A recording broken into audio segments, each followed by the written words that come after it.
The Vengeance of the Witchfinder by John Bellairs and Brad Strickland, Chapter 13. They did not spend much time admiring the coronet. "Which way do you think we ought to go?" asked Lewis. "Out the back of the maze, toward the house, or out the front toward the road?" Bertie fell silent for several moments. At last he said, "I'm sorry, Lewis. I know you'd really like to get to the road and run for help, but my mum's back at the manor. I can't leave her. I'll go back that way." His lower lip trembled, and he sniffed a couple of times. "Perhaps it might be better if we split up. That way old Growley could pursue only one of us." Now that Bertie had said it, Lewis found the idea very tempting. The invisible servant had chased him twice toward the house, like a collie herding sheep.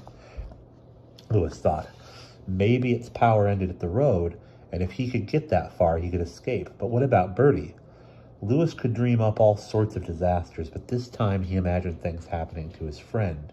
He made up his mind. "No," he said gruffly, "we go together." Even Professor Moriarty couldn't split up Holmes and Watson, and he was lots tougher than any old spook in his invisible what's-his. He hoped that sounded much braver than he felt. "All right," said Bertie, his tone showing his vast relief. "Toward the manor, then. I'll take the lead out of the maze, and then up the hill as fast as we can go."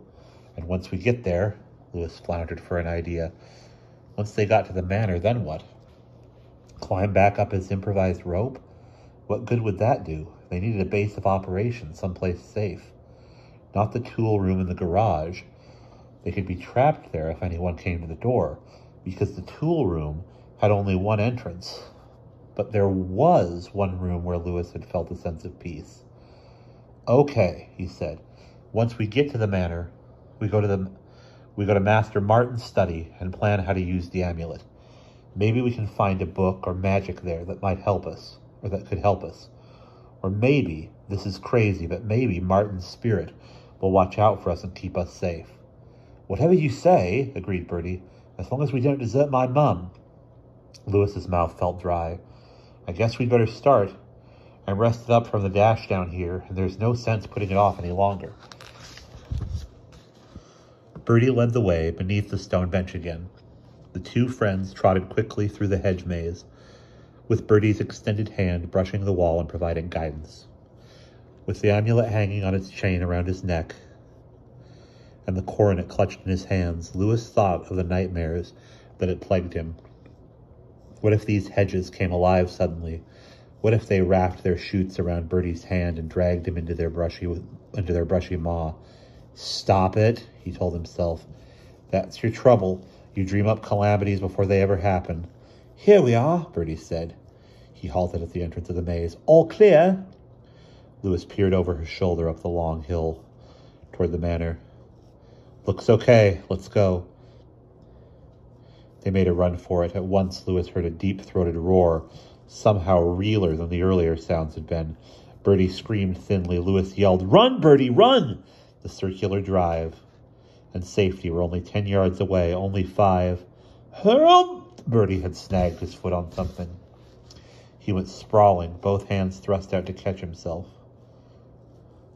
He hit the ground with a whump, and his green glasses flew off his nose and dangled by one earpiece. From behind him, something came dashing through the tall grass, growling and snarling. "Get up!" screeched Lewis. His momentum had carried him a few steps past his friend. Now he stood almost on the circular drive. "Oh gosh, Bertie, get up!"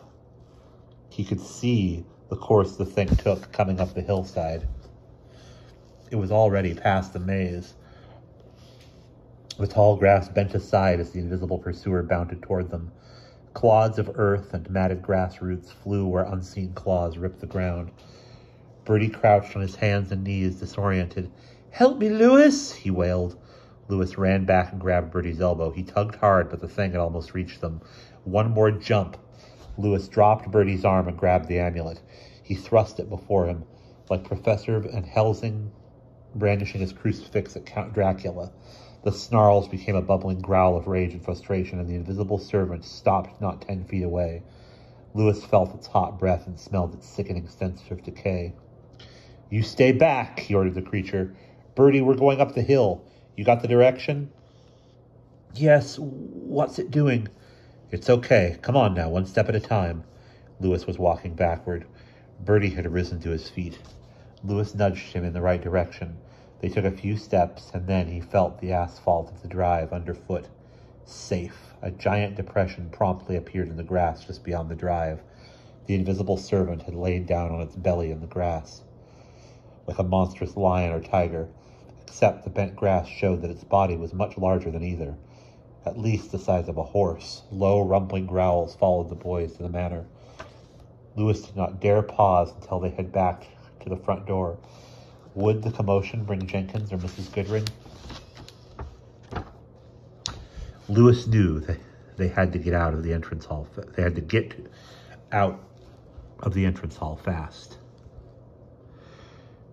Can we get up to the study without going through the east wing? He asked Bertie. Sure, said Bertie. We could take the center stair. That way we won't have to go anywhere close to our rooms. Bertie led the way through the dim, darkened hallways and stairways, and they came out now not far from the study. As soon as they got inside the room, they closed the door behind them. They had no way of locking it, so they sat on the floor with their backs against it. Here we are, said Bertie. Now what? Louis hated to admit it, but he was fresh out of ideas. He had been taking everything one step at a time, and just getting to the study had been his entire goal. Now that they actually were here, he had to think of what to do. Bertie was relying on him, and maybe Cousin Pelly and Jonathan's lives hung in the balance as well. When he did not reply to Bertie's question right away, Bertie said, Louis, something is bothering me. What? Well, old Growley can't cross the drive, at least he never has, but something got inside the manor to hypnotize my mum and Jenkins. What is it, and how did it get across the magic barrier? Louis could answer that, because he had thought about the same question. I'm guessing, he said, but I think that somehow when we opened the vault, we brought old Witchfinder Pruitt's spirit back to the manor. I'll bet you anything Mr. Matthew Prester of London is really a ghost. The ghost of Witchfinder Pruitt. The other thing, what we call old Growley, is Pruitt's invisible servant, the evil spirit that he controlled. I think it's more like an animal than a human being. Right now, the ghost of the Witchfinder is using it as a kind of guard dog, probably to make sure we don't get out of the manor and no one gets in to help us. I'll bet Martin Barnevelt made some kind of magical circle around the manor the minute he moved back in, and that's what keeps old Growley out. But something got in. Yeah, agreed Louis. Remember what Jenkins told us about Mr. Prester asking if he could come inside the manor? That's got to be it. In vampire stories, a vampire is a kind of evil ghost, and vampires can't come into a house until someone living inside invites them. Jenkins didn't mean to do it, but when he told Mr. Prester to go into the manor, he broke the protective spell that Martin put around the house. The ghost got inside, and that's how he got a chance to hypnotize your mom and Jenkins, and to kidnap my uncle and Cousin Pelly. Do you think we can fight something like that? Faltered Bertie. I don't know, Bertie. Maybe this thing will help. I wonder what it is. He held up the bubbly, cracked green glass tube, but he could not clearly make out what it held inside. He dropped the amulet down inside the front of his shirt.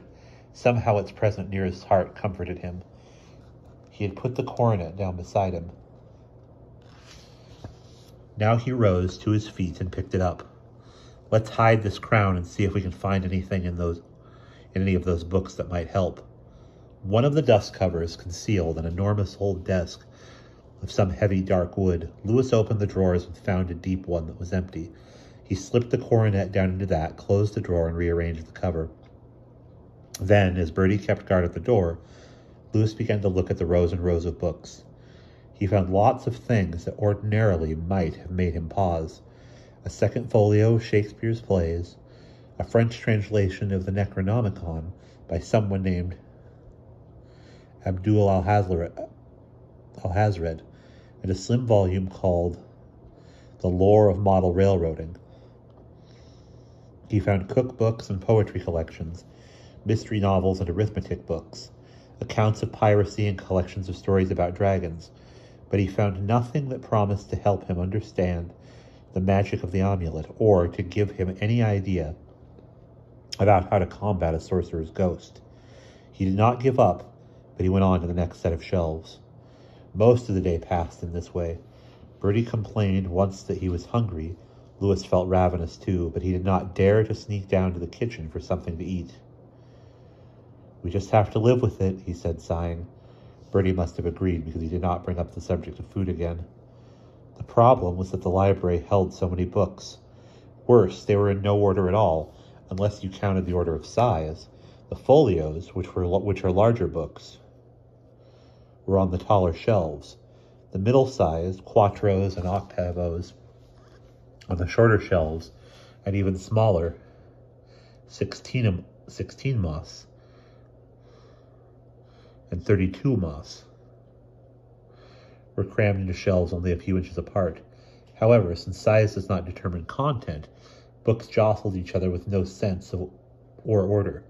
Louis found a biography of Isaac Walton, the world's most famous fisherman, wedged between a tome of wedding etiquette and a fat travel guide to scenic Luxembourg. Searching for one particular book in all this confusion was worse than looking for a needle in a haystack. It was more like looking for one particular needle in a needle factory. Outside, the sun sank low and shadows stretched out long and black across the lawn. Louis had to drag a heavy chair around with him to be able to look at books on the higher shelves, and that made the going even slower. He felt more and more frustrated as he prowled through all the useless books. He wondered why Cousin Pelly didn't simply sell some of these volumes if he needed money. Louis was no expert, but he knew that some of the books were very old and probably very valuable. He was almost sure, for example, that the big black Gutenberg Bible would bring a high price. But maybe the books had sentimental value, like the big cardboard suitcase that he and Jonathan had decided not to take on their vacation because it was still in such bad shape. Still, Louis would never have thrown it away. The suitcase belonged to his father, and it was special to him. The light faded to dusk, and finally Louis finished the last set of shelves. "Nothing," he repeated in a gloomy voice. He felt grimy and exhausted. A fine film of book dust covered his face and hands and made his eyes feel scratchy. I guess if Martin Barnevelt had any volumes of magic, he must have hidden them. And no, I don't want to search for secret bookshelves, Bertie. I hate to say it, but I think we better try to get away from the manor. The sun is setting, and I don't want to be here in the dark, or after dark. "I shall stay," said Bertie at once. Louis grimaced. Okay, he murmured, "but we got to get some food. You stay here, and I'll sneak down and grab us something. If I'm not back in 10 minutes, you'll know that you should try to escape." "No," said Bertie, "we go together or not at all." "Oh, all right." Louis tried to sound cross, but what he felt was immense relief. He did not look forward to creeping through those dark hallways. They opened the study door and Louis looked out. Nothing. Together he and Bertie stepped into the hall and headed for the stairway. Slam! The door crashed shut behind them with a sound like a gunshot. Both yelled in fright. Louis spun in the sudden darkness and saw an eerie glow behind him. It hovered, shapeless and uncertain at first. A greenish-blue, vapory-looking mist about the size of a man. Then, almost immediately, it took shape and form. Louis recognized the black-clothed man he had glimpsed down by the gatekeeper's cottage.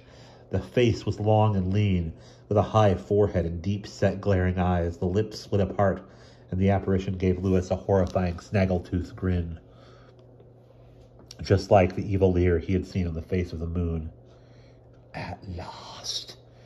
Did Louis hear the words, or did they sound only in his mind? He couldn't tell. The sound or the feeling made him dizzy and breathless. He felt the way he had in awful nightmares when he tried to run but could hardly move a muscle. The last of the accursed Barnevelts. The last of the accursed Barnevelts. In my hands, after all this great while. I tell thee I have waited 300 years for my vengeance, and now 'tis mine at last. I hold thee my prisoner, thou accursed whelp. "Run!" screamed Bertie, and that broke the dreadful spell. Louis screamed too, and he spun on his heel. He and Bertie pelted down the dark hallway. They ran into a tall figure. Bony hands clamped onto the boy's shoulders. Louis thought his heart would burst from fear. Then the electric lights flickered on. Orange and ghastly, Louis could see his captor now. Cousin Pelly stood gripping Louis and Bertie, his face turned down toward them, but his expression, like Mrs. Goodring's and Jenkins's, was empty and mindless. The ghost of the witch-finder had somehow enslaved poor old Pelly, and now Bertie and Louis were in the evil ghost's power. And that's the end of chapter 13.